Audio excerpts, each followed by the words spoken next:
Welcome to Panda Tale. I hope you have a great time listening to the story. If you enjoy it, don't forget to give me a like, leave a comment, and subscribe. Opening my eyes, I found myself back in the familiar bridal chamber, the air thick with wedding festivities. My memories still lingered on the moment of my death. Crown Prince Edmund hated me for blocking his romance with my cousin Sophia. When I was 6 months pregnant, he used the pretense of praying at Mount Tai to have me kidnapped by mountain bandits. To avoid being violated, I jumped off the cliff, taking my own life along with my unborn child. All the memories from my past life flooded back. I stood frozen for a long time before finally making a bold decision. I would go with the flow and absolutely not correct the mistake of getting into the wrong bridal sedan. Edmund had secretly arranged for someone to switch the sedans to marry my cousin. If nothing unexpected happened, the bridal sedan at the Chen Manor gate had already been swapped. Since the marriage was decreed by the emperor, Edmund couldn't change it directly. But he could use this scheme to get his beauty. Once the rice was cooked, even the emperor would have no choice but to accept the mistake. When the auspicious hour arrived, Lily helped me out of the bridal chamber. From stepping out to getting into the sedan, I showed no sign of anything unusual. As expected, when the sedan arrived at its destination, I wasn't taken to the Eastern Palace, but was married into 4th Prince Alexander Shao's residence. I continued pretending to know nothing, completing the wedding ceremony with Alexander. When we were led to the bridal chamber, I grabbed Alexander's large hand, pretended to stumble, and fell into his arms. His body was as rigid as iron, clearly a trained warrior.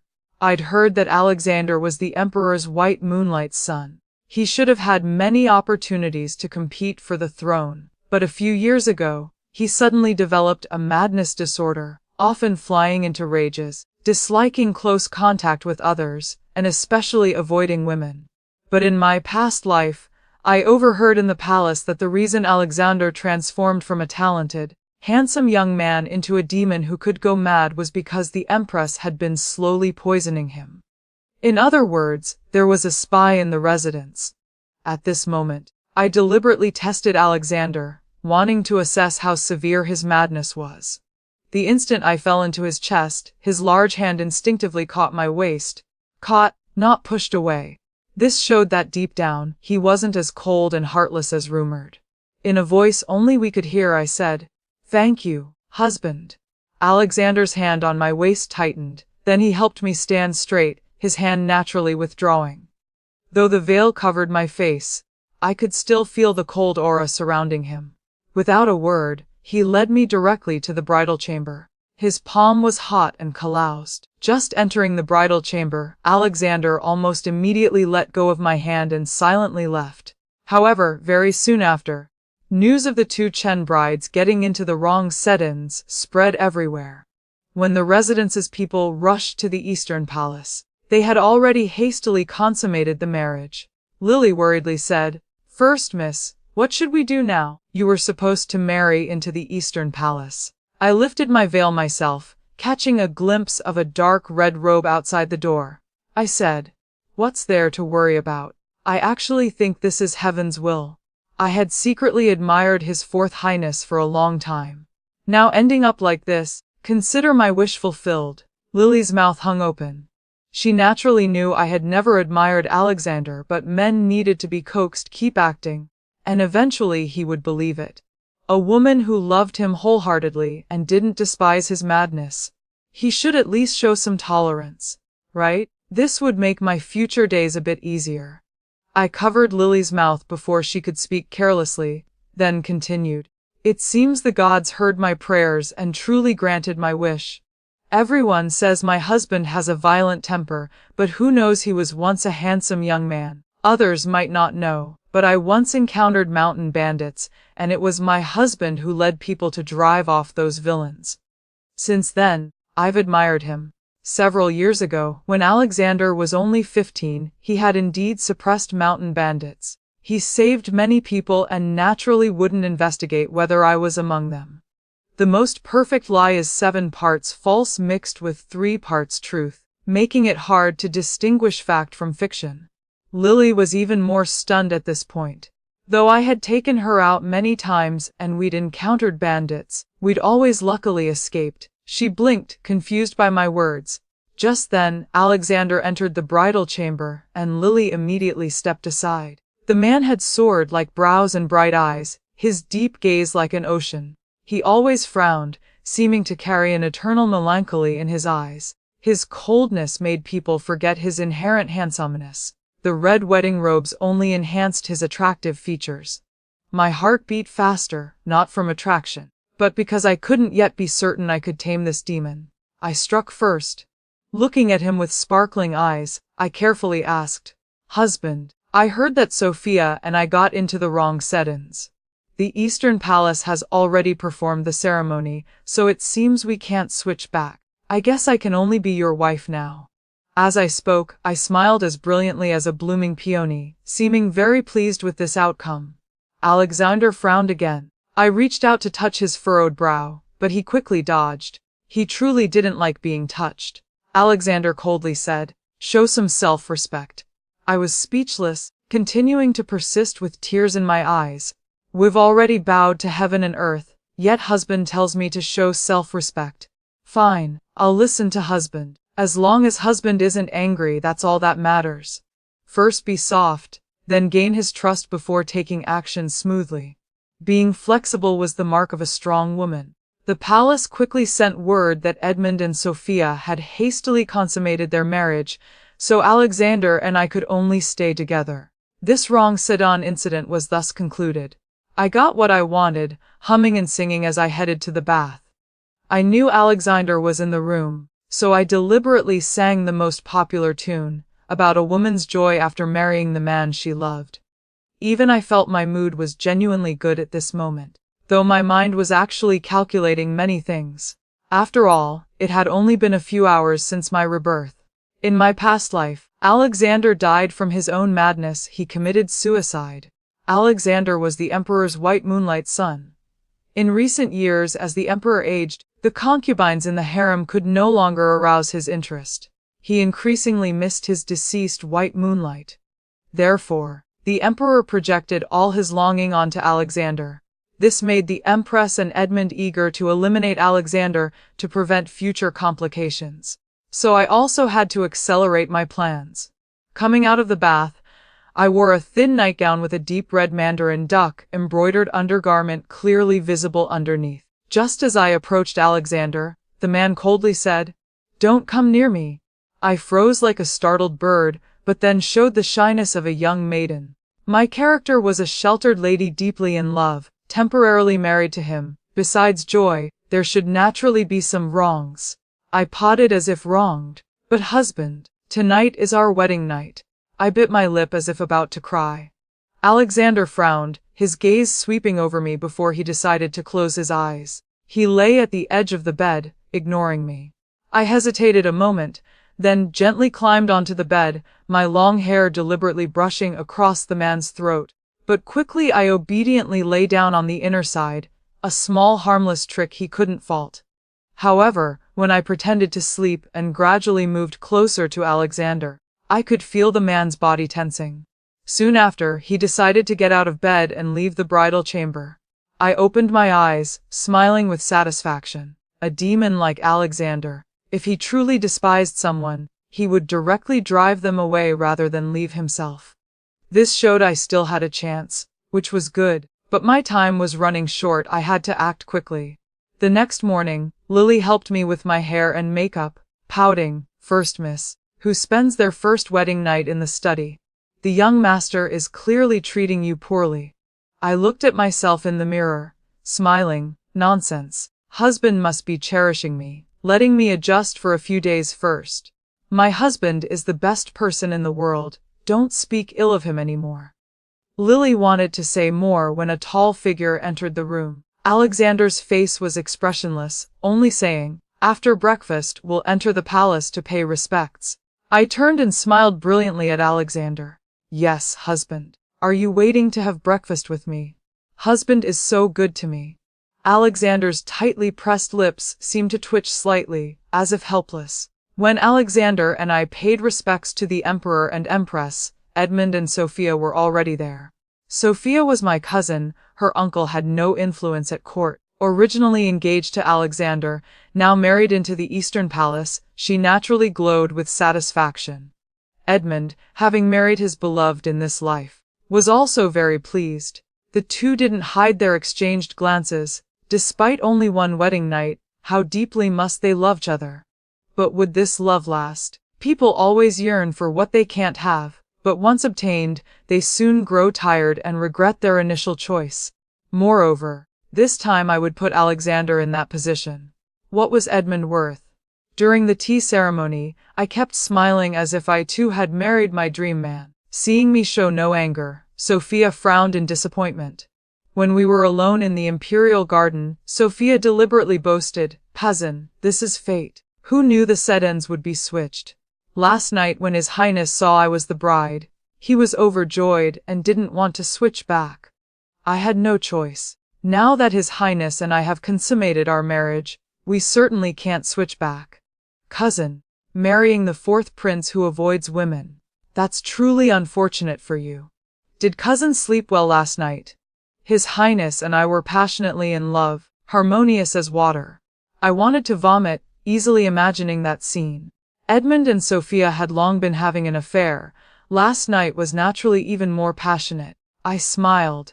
What are you saying, sister? I should thank the Sedan mix-up. To be honest with you, I've long been secretly in love with my husband. Eastern Palace has several concubines while the residence has only me. I naturally live more comfortably. Sophia was speechless. Indeed, Edmund loved beauties, and was very flirtatious otherwise. How could he have had an affair with Sophia so early? Sophia was jealous of my engagement to Edmund and deliberately acted lovingly whenever she met him. Edmund quickly took the bait. At this moment, somehow, Edmund and Alexander had appeared a few steps away. The two must have heard our conversation. Edmund's face showed subtle changes, looking at me several times. I temporarily ignored Edmund because sooner or later I would take everything he cared about, the throne and his life. At this moment, I lifted my skirts and ran toward Alexander, sweetly calling, "Husband." I reached out to touch the man's arm, then withdrew, deliberately looking at him with adoring eyes. I had naturally expressive, romantic eyes. Anyone seeing my gaze would think I loved Alexander. Edmund frowned even more tightly while Alexander looked at me with an unreadable expression. During lunch, the Empress rewarded me with many treasures, appearing generous on the surface. The Empress was displeased with Edmund's wife swap. After all, my father and elder brother were the Chen family's pillars. My uncle's family was full of useless people. The Empress would certainly worry about the Chen family supporting Alexander and would accelerate plans to kill him. So during the banquet, I deliberately said something casual. "Why does this tea taste strange?" Sensitive as Alexander was, he indeed paused but said nothing more. He was careful and sensitive, wouldn't easily show emotions too clearly, but would definitely be suspicious. Next was to add more fuel to the fire. On the way back to the residence, assassins suddenly attacked our carriage, many of them fierce and aggressive. Just as someone thrust a sword at Alexander, I didn't hesitate to throw myself in front of him. The sharp blade pierced my flesh, my shoulder immediately bleeding. Alexander probably didn't expect me to react so quickly. It wasn't that I was skilled in martial arts or unafraid of death. I had arranged all of this. This morning before entering the palace, I had summoned my elder brother Marcus for a private conversation. I told Marcus about my past life, how I was killed, my cousin's schemes, and my uncle's calculations. In my past life, after my unborn child and I died tragically, my soul didn't dissipate. I witnessed Edmund and my uncle joining forces to kill my father and Marcus, seizing the Chen family's military power. I lost my mother young, and Marcus loved me dearly. Whether what I said was true or not, Marcus would cooperate with me. I told Marcus to send people disguised as assassins from the Eastern Palace. I could use this bitter trick to gain Alexander's trust, while using this incident to further strain relations between Alexander and Edmund. Edmund was ambitious, but what I worried about most was that Alexander didn't want to compete for that position. I wanted to force him to fight for it himself. The wound's position precisely avoided vital organs but was sufficient for my bitter trick. I fell into Alexander's arms, and before closing my eyes, I saw a flash of worry and surprise on his face. I continued playing the lovesick fool. Husband, as long as you're safe, that's all that matters. Then I fainted. Alexander finally held me tightly, his voice still cold but revealing urgency. Half of you stay to fight. The rest immediately escort the carriage back to the residence. Marcus, seeing his goal achieved, naturally wouldn't overdo it. So the fight here quickly ended, but the evidence left behind would all point to the Eastern Palace. Soon, the carriage arrived at the residence. Alexander carried me in, striding into the inner residence. Lily cried all the way. Wawa first Miss fears pain the most. This was indeed true. I really did fear pain. But now I had reached the point of no return. I was placed on the bed. Just as Alexander ordered someone to fetch the physician, I tightly grasped his arm, pretending to have nightmares. Husband, leave quickly. Don't worry about me. He froze, no longer pulling his hand away. I mumbled a few words, then started calling for mother. Both he and I were motherless children. We could empathize even more. As I predicted, Alexander wasn't born cold and heartless. He was just tormented by the chronic poison the Empress administered, leading to his current temperament.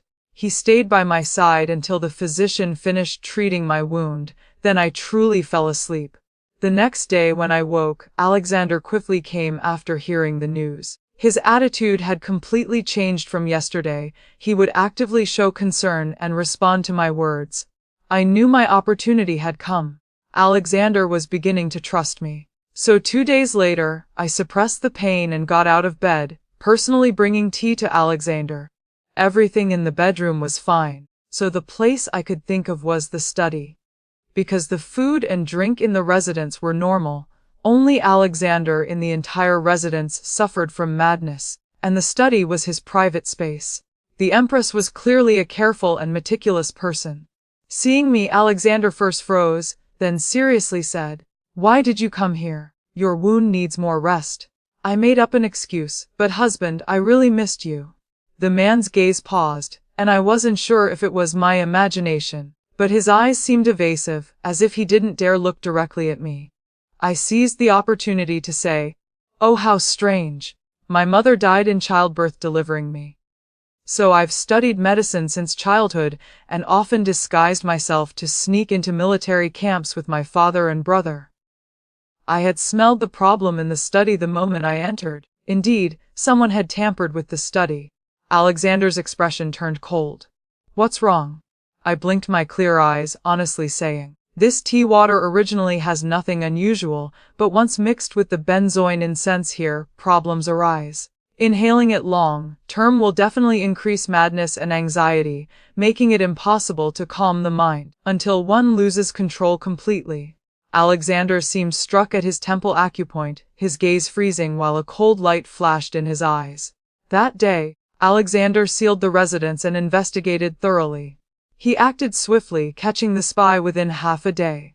After severe interrogation, the spy admitted to being the Empress's person. At the most crucial moment, I threw myself into Alexander's arms. I nestled against his broad chest, crying and trembling. "Husband, how much suffering have you endured these years? Does the Empress want to clear the path for the Crown Prince by hunting you to extinction? The Empress shows you no mercy and will continue to harm you. So Alexander, are you awake now? Only when Alexander becomes invincible can he become the sharp blade in my hand." I cried until my face was covered in tears, completely unable to stop. The ginger juice on my handkerchief worked wonderfully. Alexander didn't directly kill the spy, keeping her still had some use, but the courtyard still reeked of blood. I held his waist tightly, crying and trembling. I could feel the man's entire body stiffen, his hand slowly settling on my shoulder, gently pushing me away as if afraid of hurting my wound. Our eyes met, my tears flowing. "Husband, don't worry. I will definitely protect you." Alexander's gaze seemed to congeal just staring at me. Even he probably didn't notice his tightly furrowed brows had relaxed slightly. For so many years, though Alexander was a noble prince, he had been mostly lonely. A lonely heart could hardly resist fierce and sincere love. Alexander said nothing for a long time. I pretended to be innocent and said, "Husband, the Empress has poisoned you for so many years. I happen to have read some medical books. May I treat you? If something happens to you, how could I live on?" I wiped my eyes with the handkerchief, the ginger juice stimulating more tears. Alexander probably didn't know how to comfort others, helplessly saying, "Fine, very well." I had achieved another goal. Alexander needed a strong body to compete for the crown prince position. That night, I began diagnosing Alexander. He had been poisoned with chronic toxins for years, so even if he suddenly died one day, no one would suspect the Empress. "Husband, take off your clothes." Alexander's expression stiffened, his handsome face flushing. "My lady, you still have injuries." Had he misunderstood? I was slow to understand Alexander's meaning, pursing my lips in hidden laughter. "Husband, I want to use silver needles on your heart's blood to verify my speculation. If your madness comes from chronic poisoning, your heart's blood must be affected." "Husband, what were you thinking?" Seeing the man freeze, I teasingly added, "Though I've long admired husband and desire your body and looks, we're both injured now. I'm afraid we can't consummate our marriage." "What's wrong? Is husband anxious?" "Even more anxious than I am." I had disguised myself in military camps and heard plenty of crude talk. I was absolutely not a shy, sheltered lady. Alexander was stunned, then his gaze became evasive. I urged, "Husband, what are you waiting for? Take them off." Looking closely, the man's ears were also flushed. He really couldn't handle teasing. After several days of continuous treatment, plus removing the toxic incense from the study, Alexander's madness had improved. He was no longer so cold.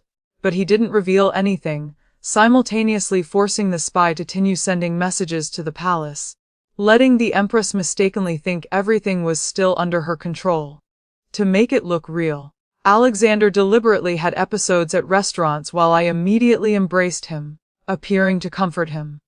After several such performances, rumors spread throughout the capital that the fourth prince's madness was worsening. And I, Miss Chen, became an object of sympathy, clearly meant to be the crown princess, yet becoming the fourth prince's wife who could lose her husband anytime. How regrettable. In reality, both Alexander's and my bodies were gradually recovering. Alexander was naturally a martial artist with exceptional constitution.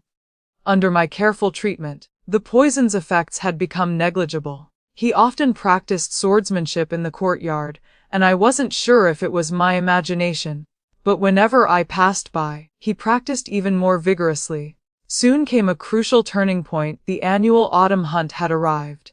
In my past life, Edmund and the Empress deliberately released wolves, plotting an accident to kill Alexander in the wolves' bellies. However, Alexander fought desperately alone, cutting his way out. But afterward, his madness worsened until he could no longer control it. Rather than hurt others, he chose to kill himself with his sword. This showed that deep in his soul, he was extremely kind.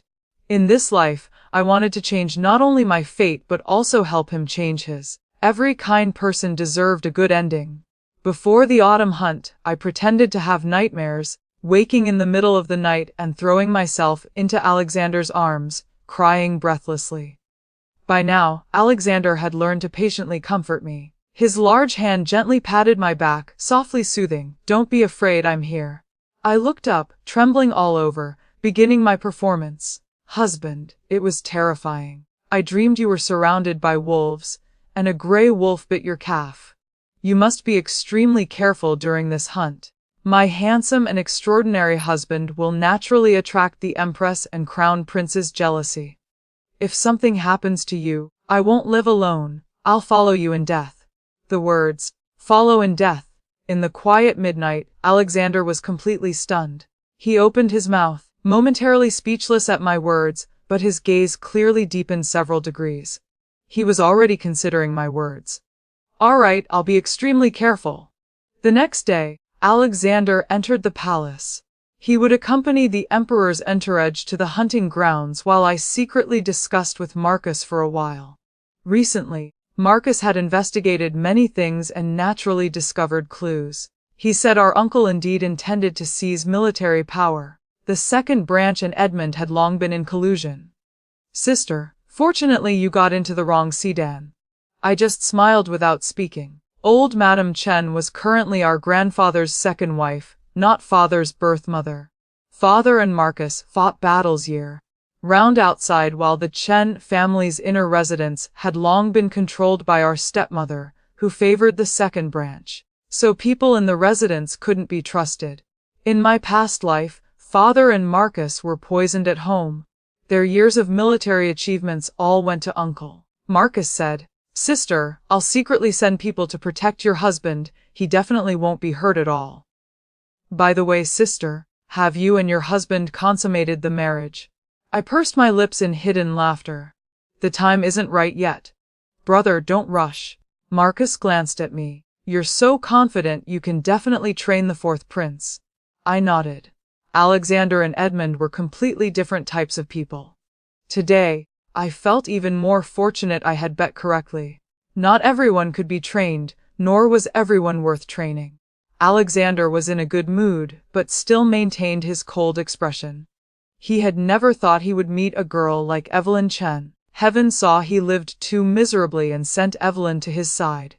Evelyn was infatuated with him, helped him catch the spy in the residence, detoxified him. She truly was his lucky star.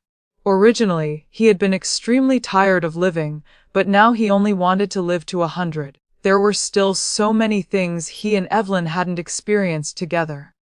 Arriving at the hunting grounds, Alexander heightened his vigilance. He didn't act alone but stayed close to the Emperor, serving by his side. He wanted to see just how bold Edmund was. What he didn't expect was that even with the Emperor present, it didn't stop Edmund's determination to harm him. However, this worked in his favor. He would use their plan against them. So when the wolf pack attacked, Alexander immediately protected the Emperor. When a wolf lunged at the Emperor, Alexander drew his sword and thrust, saving the Emperor in an instant. Only then did the hidden shadows and the darkness slowly appear. Only by letting the Emperor truly feel danger would he cherish Alexander's life, saving Grace even more. After a bout of killing, over half the wolf pack died, the survivors scattering. Alexander, naturally taciturn, only extended his hand to the fallen Emperor. Father Emperor, it's over. The Emperor grasped his son's hand, as if seeing the girl who once captivated him with her high ponytail. The Emperor was moved to tears. Fourth son, you look so much like your mother consort. Back then, your mother also saved me at a hunt. Alexander didn't claim credit, only looking silently sorrowful. The Emperor embraced him tightly, choking up, I miss your mother consort so much. When Edmund and others arrived, they saw this scene of deep father-son affection. Edmund's face suddenly changed. Not only did the Emperor care even more for Alexander, but he also praised him on the spot, rewarding him with 10,000 taels of gold and granting him an additional 1,000 household guards. According to the dynasty's laws, raising private guards required the Emperor's permission, with a limit of 2,000. Exceeding this would be treated as treason. The residence already had over 1,000 guards. This showed how much the Emperor valued and trusted Alexander. The Emperor's action undoubtedly made Edmund even more anxious. The hunt ended early. As Alexander and Marcus passed each other, he politely nodded. Brother-in-law, thank you for your help today. Marcus froze, scratching his straight nose bridge, unable to suppress a smile at the corners of his mouth. Brother-in-law. The fourth prince's mouth is quite sweet indeed. As soon as Edmund returned to the Eastern Palace, he flew into a rage. Though he and Sophia had only recently married, he couldn't help taking his anger out on her. Sophia, Your Highness, please calm down. You're still the crown prince. You're the one His Majesty values most. Edmund angrily said, Shut your mouth. Sophia froze, clutching her handkerchief, not knowing what to do. Edmund clearly loved her deeply. No one knew that the chronic poison the Empress gave Alexander was gradually appearing in Edmund. The Empress could plant spies in residences, others could plant spies in the Eastern Palace. Those who do evil will receive retribution, this is only fair. Through Marcus's secret arrangements, Uncle gained no advantages. Soon after, Father guarding the southern border sent battle reports to the capital. The emperor was overjoyed, not only richly rewarding the Chen family, but also treating Alexander and me with special favor, even granting us several Eastern Pearl tributes this year.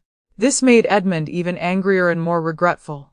According to spy reports, Edmund even shouted at Sophia, "If I'd known, I wouldn't have switched wives. You're just like your father, both useless." Sophia wept, undressing before Edmund. Edmund had originally been attracted by her beauty, but since she married into the Eastern Palace, his enthusiasm for her was less than during their affair. Sophia couldn't understand why. Edmund pushed her away without mercy. Sophia fell to the ground, covering her face and sobbing. The chronic poison's effects prevented Edmund from thinking calmly. He already had little patience, and now felt like ants on hot coals. Edmund secretly summoned me, wanting to meet privately. I naturally gave him this opportunity, but deliberately left clues for people in the residence to inform Alexander promptly. Seeing me, Edmund's eyes immediately lit up, showing deep affection and appearing extremely regretful. "Evelyn, you should have married me. You and I are a match made in heaven. Do you want to correct this mistake? Fourth brother is just a sick man, he can't give you what you want." I smiled seductively, but the smile didn't reach my eyes. So Edmund was already tired of Sophia. After obtaining her, his white moonlight was just ordinary after all. This was the nature of such despicable men. Edmund thought I was flirting. The incense in the room began taking effect. Edmund's eyes showed clear lust as he lunged at me. I immediately dodged, screaming in fright. My fear only excited Edmund more. At this moment, Alexander kicked down the door. I saw him like a hero descending from heaven and threw myself into his arms. "Husband, thank goodness you came. The crown prince, he wanted to do improper things to me, saying I should have married him." I went limp as boneless. Alexander held me tightly, so angry his breathing became uneven. Alexander usually restrained himself in public, but now he directly kicked Edmund in the chest. I pulled Alexander back. "Husband, stop hitting him. He's the crown prince, we can't offend him." Alexander frowned, embracing me as we left, his eyes darkly murderous like a brewing storm. I knew his ambition for power had begun sprouting. This fire was burning at just the right time. Edmund, being in the wrong, didn't dare complain to the emperor despite being kicked and injured. The concubines in the Eastern Palace all suffered, especially Sophia as crown princess. She was tormented first. Sophia had long dreamed of being the mother of the nation.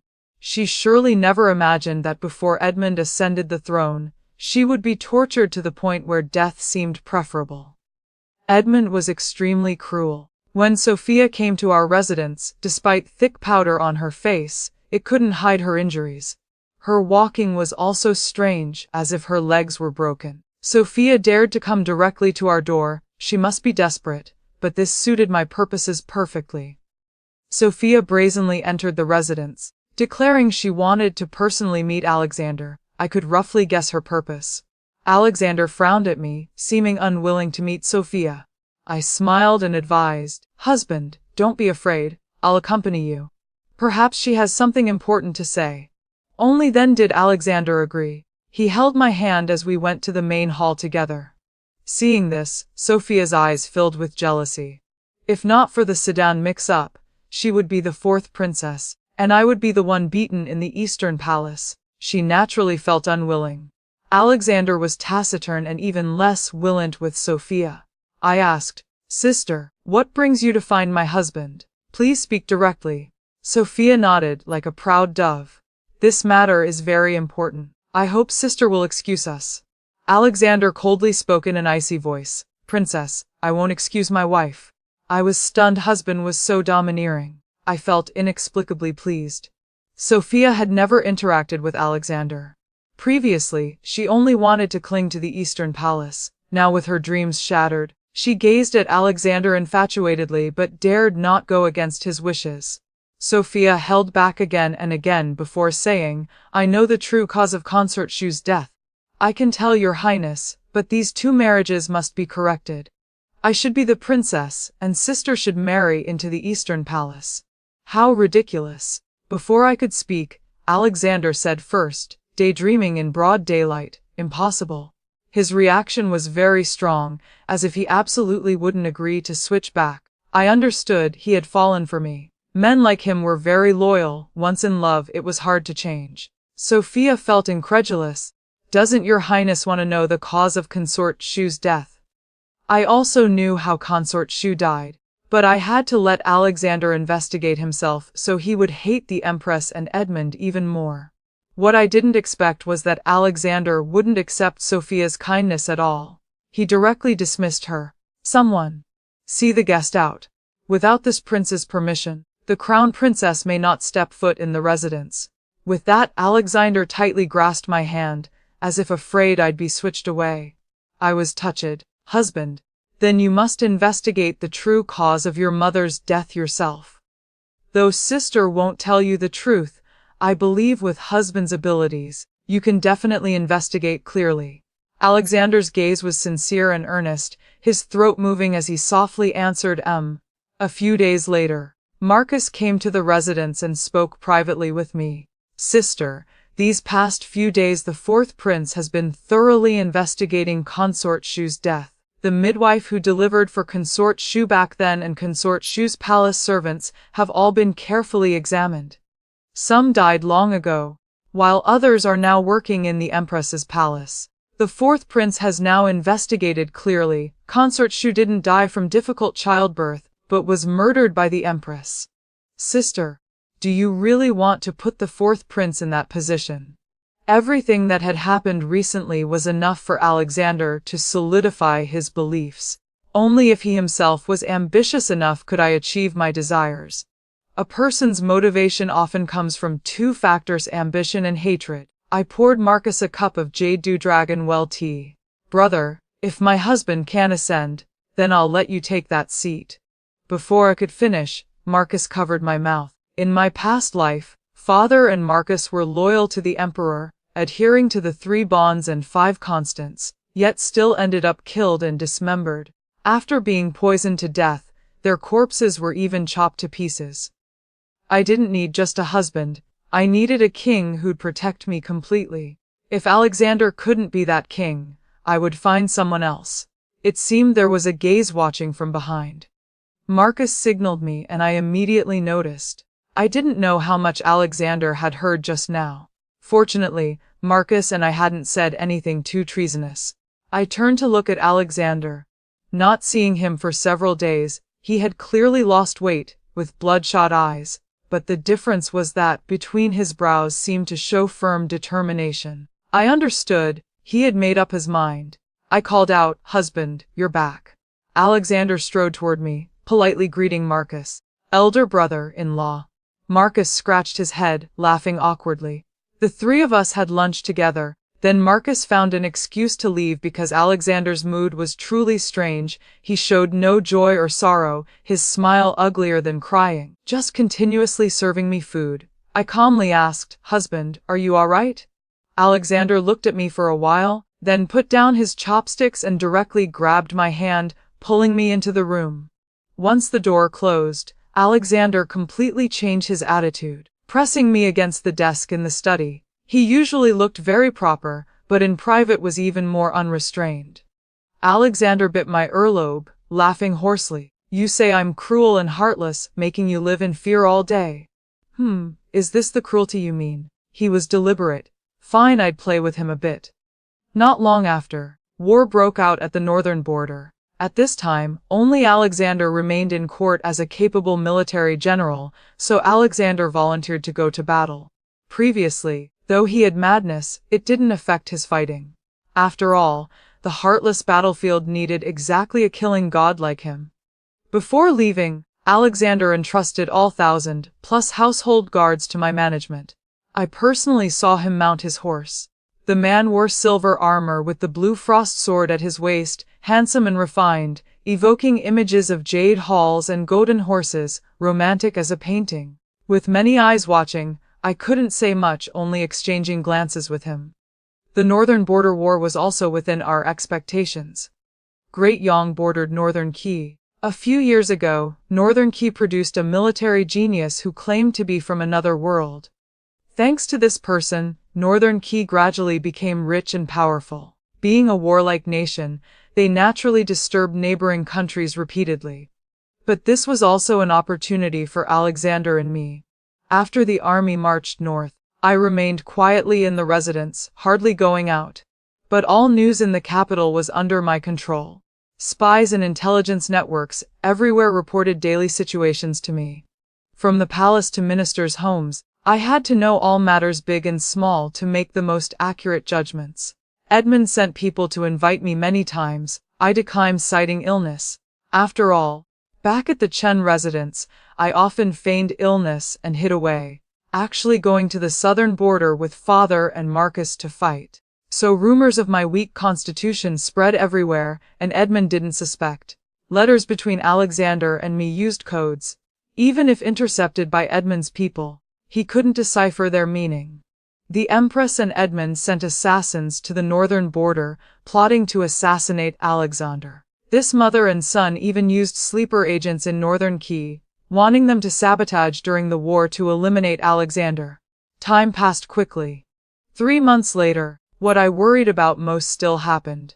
Alexander stopped writing to me, and news came from the northern border that Alexander had fallen into an ambush and was trapped in a valley. It was now deep winter. Once troops were trapped, survival chances were slim. I didn't love him to death, but Alexander was already a sharp blade in my hand. A blade I had painstakingly sharpened. Absolutely couldn't be lost like this. That night, I had Lily disguise as me to continue feigning illness in the residence while I led the household guards out of the city overnight to the northern border. I had kept Marcus in the capital precisely for this moment. Marcus worked in the Imperial Guards and had gate duty every 3 days. Mason was left to me by Alexander, his confidant who took great care of me on the journey. Princess, the roads are long and difficult. Can you truly endure this? I urged the troops to march quickly. Between life and death, I still didn't forget to act. My husband is still waiting for me. Arriving a moment earlier might make all the difference. As long as I can save my husband, I wouldn't regret dying. Mason was moved to tears. Look how easy men were to coax and deceive. Midway, heavy snow flew everywhere. When the troops reached a narrow mountain pass, arrows suddenly shot from both sides. Seeing this, I immediately shouted, "Protect lives above all, defend rather than attack." The guards raised shields, coordinating with long swords to barely block the arrows. Soon, seeing this, the enemy could only charge out for direct assault. I emerged from the carriage, shouting to their leader, "Heroes, you must want to rob supplies, right? No need to fight to the death like this. I'll give you half our provisions." The enemy numbered many. If we continued entangling, we'd lose troops and delay time, and I absolutely couldn't delay. So making peace at this crucial moment was the best path. The bandits probably didn't expect me to be so generous. I directly nodded to Mason, telling him to bring the provision carts from behind. The bandits looked at each other, their previously fierce faces changing expression. "Litter, this." The bandit leader lifted the provisions, seeing they were genuine goods, then nodded and clasped his fist toward me. "This young lady is truly generous. Since that's the case, I won't block your path anymore." If we really fought, neither side would gain much advantage, at most mutual destruction. Moreover, these bandits wore tattered clothes, some skinny as bones. If not for survival, who would want to be bandits in this foreign land? I was confident we could leave smoothly. Before the bandits cleared the path, he asked, "May I ask how the young lady is addressed?" I smiled. "An insignificant nobody, not worth mentioning. I wish you all find good work soon." The bandit leader was stunned. As I entered the carriage, he bowed toward me. If the country was stable and people prosperous, why would there be so many displaced seeking food? Ultimately, it was because those in high positions hadn't fulfilled their responsibilities. It was time to change emperors. The troops continued forward, circling the snowy mountain paths, finally arriving 3 days later at Alexander's ambush site. but the scene showed only large rocks. Apparently enemies had ambushed from both sides of the gorge, throwing stones down. In other words, this place had enemy ambushes prepared in advance. The enemy knew Alexander's movements very well. The Empress and Edmund's Lewins had reached even the military camps. Looking at the desolate scene before me, I couldn't help but worry. My feelings for Alexander were at 50%, with the other 50% still self-love. So even if something truly happened to Alexander, I would quickly implement the next plan. My hand rested on my belly, no child yet, but if I wanted one, it wasn't impossible. When the time came, I could still support my child to compete for that position. However, before implementing the second plan, I would still do everything to save Alexander. Search for me. Don't stop until you find His Highness. The cold wind through the gorge made my eyes red. Mason thought I was crying and comforted me. Princess, His Highness has heaven's protection. You must take care of yourself. I smiled resolutely. I hope so. The 1,000+ troops searched for a day and night but found no bodies under the rocks. I was overjoyed. Wonderful. His Highness is still alive. Then I wiped away tears that didn't exist. The question was, where was Alexander? He had disappeared from the military camp. The enemy had no news of him either. Just as I was confused, a black hunting dog ran from afar. Mason was delighted. Little Black. It's the Little Black that His Highness keeps in camp. The hunting dog knew the way, and had probably smelled familiar scents before coming here. It ran to Mason, then toward the back. Mason was overjoyed. Princess, His Highness must be nearby. I immediately led people to follow. The cold wind hurt my eyes. I was prone to tears, so when I saw the heavily injured Alexander, tears covered my face. Seeing me, Alexander's throat moved. Leaning on a wooden staff, he walked quickly forward, the soldiers behind unable to dissuade him. My lady, why did you come here? 1,000 words became one embrace. His chin rested on my hair, his voice choked. My lady, your devotion, this husband will remember forever.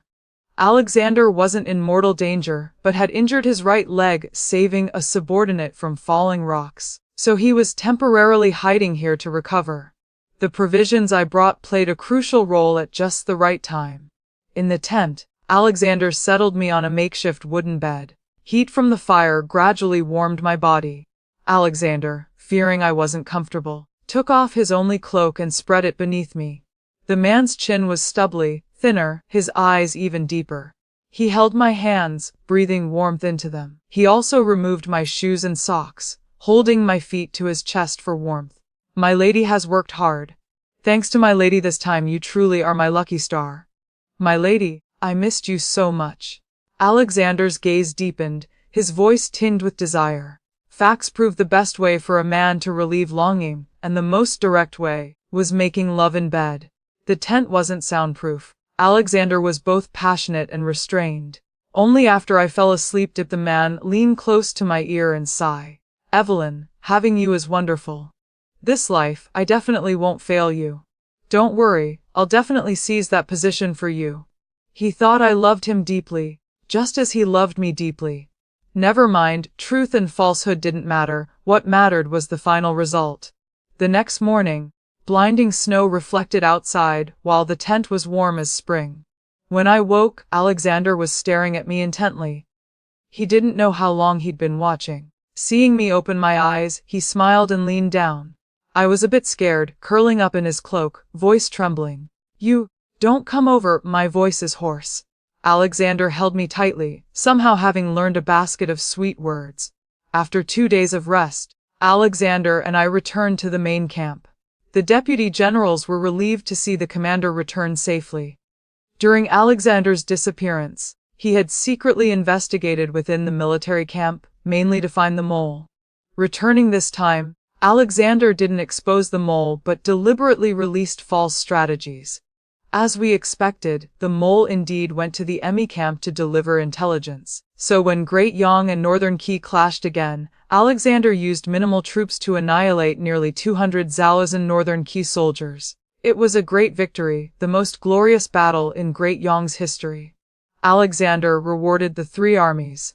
After dark he entered the tent, bathed himself, then approached me. I was looking at Northern Key's map, pointing to several of their mines. Husband, we could capture this azure pool for Great Yong's use. Alexander embraced me from behind. As cold and serious as he was outside, he was equally clingy in private. I could barely handle it. Alexander chuckled softly. My lady, your strategies these days remind me of someone. I tried to stay calm. Ooh, Alexander, master. Back to the capital. Alexander's forces couldn't move. They had to temporarily remain in Northern Key as garrison. Alexander and I took only Fun Zhao's and household guards, setting out that night for the capital. With Edmund forcing the palace, father had sufficient reason to deploy troops. When Alexander and I reached the capital, father's forces had already surrounded the palace under the banner of eliminating traitors. Though Edmund controlled the palace, his forces couldn't match father's. The late emperor was near death, wanting burial with his white moonlight before dying, which angered the empress into stabbing him. When Alexander and I rushed into the palace, the empress was screaming madly, cursing the late emperor. Consort Shu was your majesty's beloved. What about me? What am I? I am your wife. I coldly watched this scene. Did the late emperor truly love Consort Shu? As emperor, how could he not investigate Consort Shu's death? But he still did nothing to the empress, only because of her maternal family's power.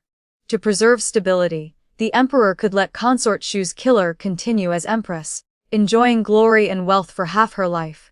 This showed how deep his love for Consort Shu could be. The so-called white moonlight was simply because she was lost. The dead naturally had no equal. Edmund was captured. The empress was killed by Alexander's sword for regicide. He had completely avenged his mother. The late emperor, gasping for breath, was saved. Marcus didn't understand. Brother-in-law, why don't you directly replace the late emperor? Alexander smiled bitterly. Elder brother-in-law, I grew up without a mother. I can't lose my father now too. Marcus pursed his lips. This trashy father isn't needed. But Alexander was inherently gentle. I didn't advise him either. After all, the crown prince position was definitely his, and the throne was only a matter of time. After Edmund and Sophia were imprisoned, they insisted on seeing me once. I originally didn't want to bother, but the messenger said, Princess, the deposed crown prince says he knows everything. I slightly frowned. What did the deposed crown prince know? Curiosity arose. I still went to the imperial prison. Before seeing the deposed crown prince, the smell of blood hit my nose. Sophia was dying, clutching her belly as blood continuously flowed from below. Her hair was disheveled as she reached toward me. Cousin, save me. The deposed crown prince went mad, beating Sophia brutally. Then like a wild dog lunging at the cell door, eyes wide with madness begging. Evelyn Chen. In the past life, this vile woman instigated everything. I've already avenged you. Can you return to my side? You're my crown princess, you should support me. Your father and brother should support me. Then the deposed crown prince lunged at Sophia again, tearing her clothes and biting directly. Sophia's screams echoed throughout the prison. So the deposed crown prince had also been reborn. His will and self-control were far inferior to Alexander's. In the past life, Alexander ultimately committed suicide. He'd rather harm himself than implicate others. The deposed crown prince was different. He had become a demon. What surprised me was that the deposed crown prince fell off a cliff on the way to exile. When found, only a few ribs remained, probably eaten by wolves after falling, dying without an intact corpse. This was retribution. The late emperor quickly passed away. Alexander smoothly ascended the throne. Initially, some ministers opposed it, citing Alexander's madness as potentially harmful to court politics. But Alexander revealed all of the late empress's deeds. The so-called madness was also caused by the late empress's poison.